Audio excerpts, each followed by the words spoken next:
The sixth of my seven modern investing philosophies would be the fixed income method. Fixed income method is really more like, as we talked about previously in the Boglehead method, where you have a combination of stocks and bonds, and how many bonds you have would be your age.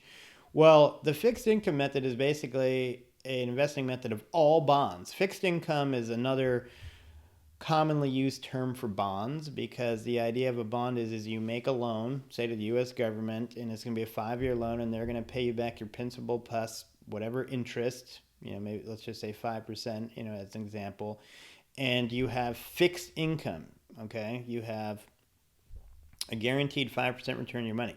If you were kind of thinking about that Boglehead method, eventually, if you hit 100 years old, you'd be in all bonds, and you'd de facto fall into the fixed income method.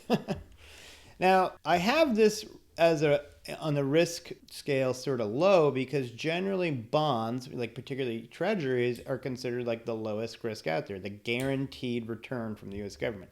However, bonds work like this. You can go get a 10-year treasury, 20-year treasury, and it's got a certain interest rate. And basically, you're going to get back your principal and your interest if you stay in the bond for the entire term of the bond. So you own the bond for 10 years, and by the end of year 10, you get your principal and all your interest back. The thing is, bonds can be traded in the secondary market. Okay, so there's a whole trading market for bonds. And if bonds as an investment actually can outperform stocks in certain years, particularly when interest rates are going down. And the reason why is because, say you bought a 20-year treasury in an interest rate environment where you got 8%, okay? And just generally rates will say are 8%. This, I don't know, if we cut back to 2001 or something like that, 2002, you buy a bond, and cut to 3 years later, now interest rates are at 4%, and if you want guaranteed safe money, you can only get 4% 20-year U.S. Treasury. Well, the 8% 20-year U.S. Treasury you own, you could sell in the secondary market.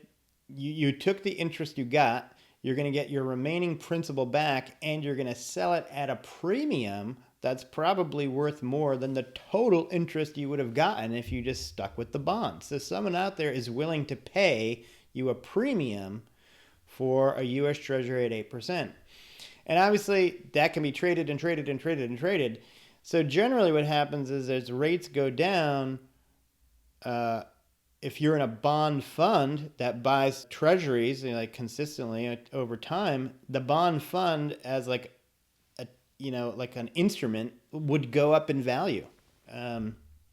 So there have been series of years where bonds have produced more return than stocks, because we went through such a period of interest rates going down to being so low.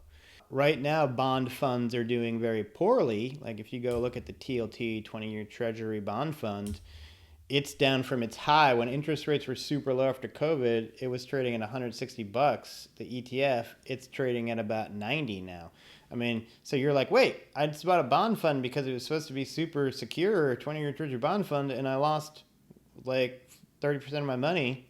That doesn't sound very safe. Well, that's the reason, because those bonds are getting traded to the secondary market. So fixed income is usually going to be for older people, where they're not going to trade the bonds in the secondary market. Maybe they'll have treasuries. They might have munis, municipal bonds. They might have there's tax-free bonds.